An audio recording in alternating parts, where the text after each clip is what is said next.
everyone, and welcome to today's session, Pro Tools, Kickin your mix with Sidechains. We're so happy to have with us Andy Hagerman on today's session. So let's just quickly get to the housekeeping items here. As most of you know, if you're following us on Zoom, the webinar is being recorded and your audio is muted. Feel free to ask questions, though. Get those in the questions field, and we'll get those out to Andy at the end of the session. These will be posted back to avid.com. If you're following us on the social feeds, hey, give us a shout out. Let us know where you're watching us from. I know Andy has such a following all over the world. And thank you for those of you that are staying up late or getting up early for this session with Andy today. Again, with Andy Hagerman, our Avid Master Instructor, who is currently residing in Tokyo. And I know you have a bit here to cover, Andy, so I will go ahead and hand the reins over to you. Thank you very much. And let me share my screen here.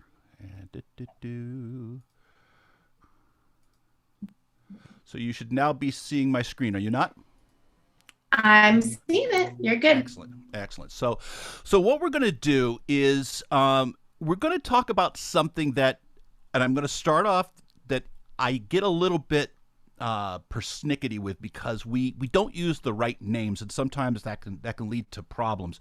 But what we're going to be talking about is colloquially referred to as sidechains. And let me set the stage for you guys before we get into the actual technique of it. Let me set the stage of what is happening from a signal flow perspective. So here's the signal flow diagram for a normal compressor. Now, a compressor has its input. Now, usually that input is from the track that the compressor plug is on. So in other words, it's, a kick or snare or bass or whatever. Now, that signal is split, and a copy of that is sent to a thing called the sidechain. All compressors all the time have a sidechain, and the sidechain is a little something that listens to that signal, and then it controls how another thing called the attenuator, which is the thing that pushes down on the audio and does the actual compression. The sidechain determines how that will act. So the sidechain has the threshold data, the ratio, attack, release, knee, all of that stuff. That's the job of the sidechain, which controls the attenuator. So again, and this is the beef that I have a little bit, is that we use the term sidechain as if it was a special thing. All compressors, all expanders, all the time have a sidechain. Now, sometimes those sidechain controls are accessible. And so if you see a sidechain control, like this is the sidechain controls in, I believe, the compressor 3, you can choose how you want to work with that sidechain. In fact, you have some control over a low pass filter here, or sorry, a low cut filter here, or a high cut filter here, and you can actually choose to filter the original signals before it hits the sidechain. And this is something mastering engineers do. So they might filter out the low frequencies to keep it from pumping, to give it a nice, even compression, for mastering or whatever. But that's a sidechain control. Now, what we normally in the industry refer to, and I'll refer to it myself as sidechaining, is actually something different. It's a thing called a key input. Okay, so the key input, you can enable that key input by clicking, usually on the sidechain, some button. In this case, it's a little blue button that says it has a key on it, icon on it. And then from a signal flow perspective, what's happening is this, is that instead of the input coming from the compressor controlling the sidechain, it's the input from somewhere else. So what we do is we have, let's say, a kick drum, which is what I'll show you guys in just a few minutes. You can have a kick drum that is sending a signal through a key input, and that key input then is controlling the sidechain, which in turn controls the attenuator and then brings that, brings the compression down and does all the stuff that a compressor normally does. So again, I'm off my soapbox now. All compressors, all expanders have sidechains. Sometimes those sidechains controls are accessible by the end user. Sometimes they're not. And if they are accessible, they usually have the ability for a person to choose a key input to control that sidechain. Now, what do we use sidechains for? There's a couple of things. Okay, so when we're we're kind of bringing a signal down to make room for another signal, we just call that ducking. So if you want to duck a music track, so in other words, you bring a music track down whenever there's dialogue, or whenever there's a lead vocal or something like that, the lead vocal or the dialogue would be the key input controlling a compressor that is on the music track, and then the music track is brought down whenever there's a signal on this key input track. Another one, ducking a bass track when the kick hits. So this is the eternal struggle between the bass guitar and a kick drum, which they occupy a lot of the same sonic space. And if you want to have the bass attenuated down when the kick drum hits, key inputs are a great way to do that, right? But you can go the other way. You could also use a key input with a thing called an expander or a gate, and you can actually use that to reinforce the sound. So if you wanted to take a kick drum and add like a really low a sine wave to it to give it a lot of weight, then a sidechain could be done with that. In electronic dance music, we do this all the time to create this kind of bouncy bass part or pad stuff, and I'll show you how to do that just now. And with all things music, these are just some traditional uses. I'm sure there's 20 others, and don't be limited by tradition. Whatever you can think of, as long as you understand the signal flow of it, have at it, Hoss. Go, have fun. Understanding what you're doing will enable you to do anything you can think of. So let's take a look at how this is done in Pro Tools. But first, Pro Tools 2021.6 introduced a new preference.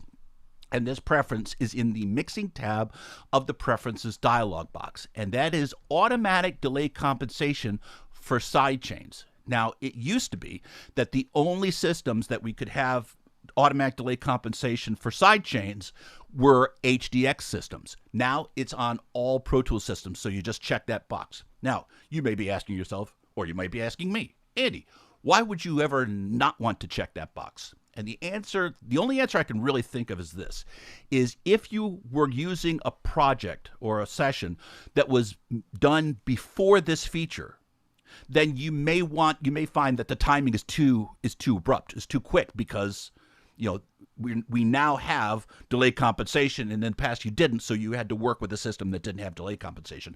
So if you're working with an old session and you're not getting the results that you want, you can click this button to basically take this feature and turn it off, and that gives you basically what you were working with before 2021.6.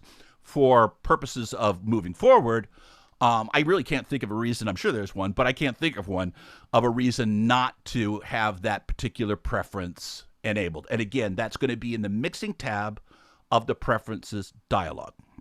All right, so that's the stage. The stage is set. You understand the signal flow, which is the most important thing. Now let's show how this is done. And it's super simple, right? If you understand the workflow or the signal flow behind it, it's super, super simple. So let's take a look inside of Pro Tools. All right, so I've got my session here. And just to let you know where that preference is, just to show it to you actually in the window, I'm going to go here to Setup. And I'm going to go into my preferences window, and in the mixing tab, it's right down here at the bottom. So there's your time mode is in samples usually, doesn't have to be, but it can. That's usually the case. And you can activate or deactivate automatic delay compensation with the sidechains. You can deactivate that if you want here. And again, it's the mixing tab of the preferences window. Now, what I've got over here is a session, and this is all MIDI, super easy session. And let's take a look at each of these tracks individually. So I've got a pad track over here, and I'll go ahead and play this.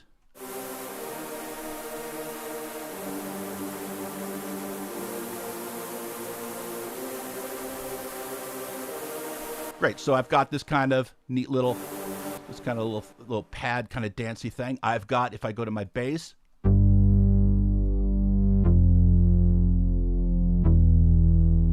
okay, so a little bit of contrary motion there. That's very, very musical. And then I've got a kick. This is just this is expand. So it's just 4 on the floor. And then down here I've got another little thing, and you're not going to hear anything right now. This is a signal generator. And if I turn off the the gate here. So here's my signal generator. If I turn off my gate, you'll hear just a low pitched sine wave. If you don't hear it, that is probably that your system can't play that. And I'll be honest, with this, in a normal situation, I would have this pitch much, much lower. But for the purposes of playing over, internet-ish kind of playback systems, I'm not going to, just to demonstrate the topic. So those are my component tracks. And the first thing I'm going to do is I'm going to go ahead here and I'm going to show you what I've done with the kick track. So I'm going to go, I think probably the best place for me to go now is going to be into the mix when it's going to give me the most amount of space. And if you take a look at the kick track, I have a bypassed send, and that bypass send is a mono send. It's on a stereo track, but it's a mono send. Mono send is important. A sidechain input can only be mono. So using a stereo bus, a stereo sidechain won't be recognized by the recipient devices. So you want to make a mono one. And this is on a stereo track. It just sums it together. No problem. The other thing that I've done here, just because it's a little bit easier for me to work with, is I've specifically made this a pre-fader send. And the reason why I've done that is a pre-fader send won't mute itself if I mute the source track. Okay, so that's my side chain. Okay, and we'll take care of that in just a second. We'll leave that over here. Now, the first thing I'm going to do is I'm going to take my kick drum, and let me make sure I'm looping okay. Yep. And if I go here, there's my kick. It's doing its thing, right? Now, on the sub kick, what I have is a signal generator with that low sound. And what I want to do is I want to put that low sound and have that low sound play whenever the kick drum plays. Now, I'm not going to be using a compressor. I'm going to be using an expander. Now, an expander is the opposite of a compressor. It's the reverse of it. So when a signal goes above a threshold, then the gate will open, or the expander will open. And I've got this set up with the sidechain enabled, so you can see the little blue key there. That's my, sorry, I've got my key input. See, I did that. I said it wrong right off the bat. I got my key input enabled, and over here, right by this big key icon, I've chosen my key input source. Okay, and that key input source, I've just named it sidechain bus just to make sure that I remember, because I'm a forgetful person by nature. Now, here's what's going to happen: is if I go ahead and play,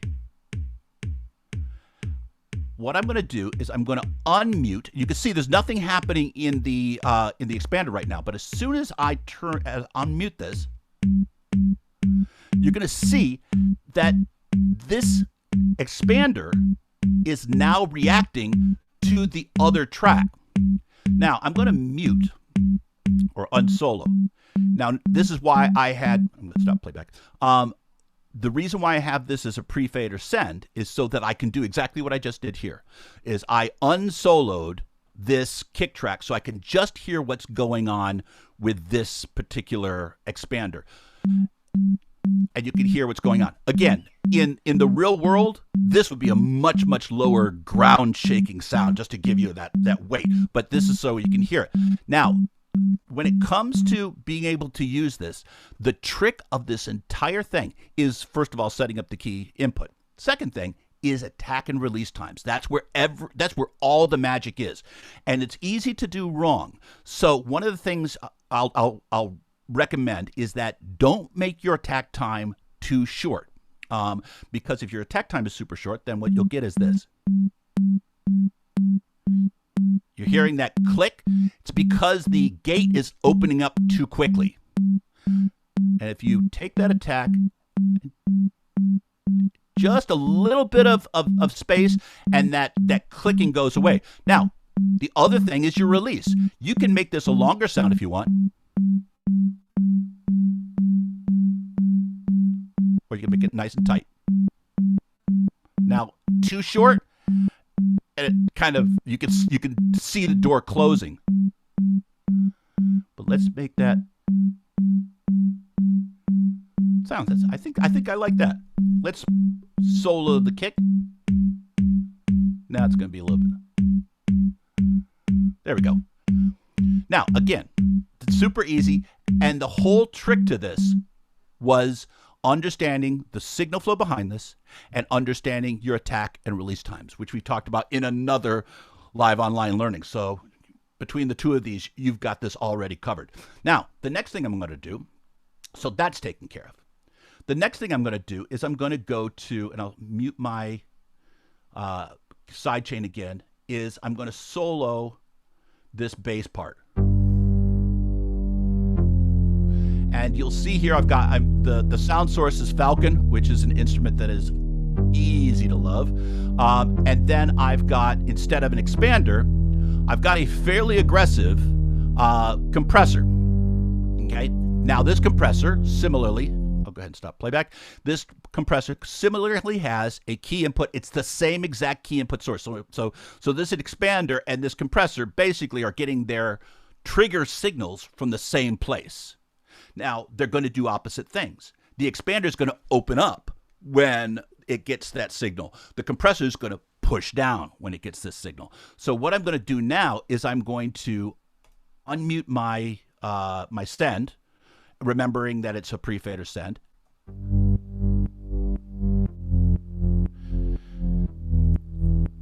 And again, the faster attack, it sounds a little clicky.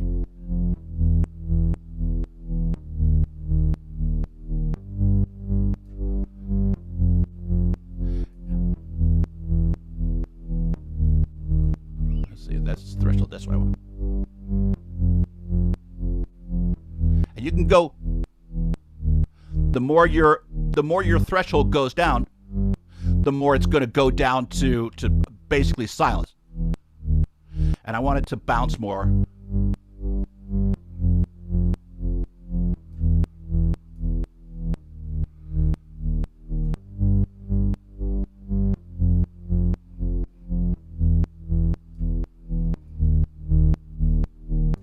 See how that feels with the kick.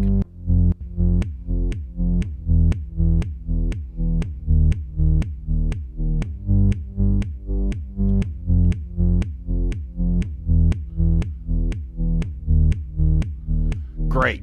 That's actually not too bad at all. And you can see how what's happening is, if I understand the function of my attack and release times, and I understand the signal flow, it's just a matter of tweaking out and getting it to where you're starting to groove. Again, stop. And the same thing can be said for the for this pad. So I've got a pad, and again, this is what it sounds like. Whoops. This is what it sounds like without. Sorry.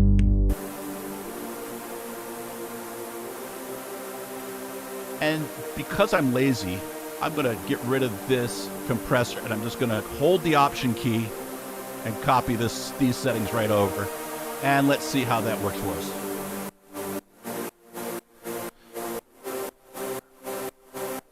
Now that gets a little bit too extreme for me, so what I am going to do,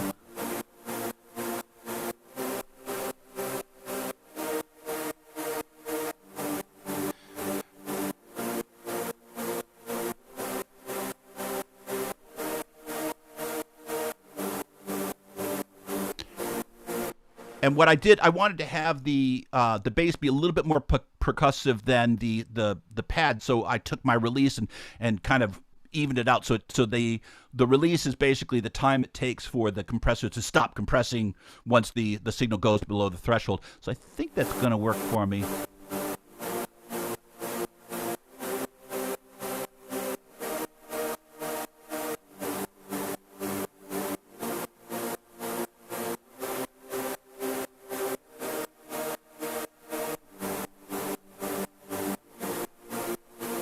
There we go. It sounds a little bit more full. And let's hear what it sounds like together.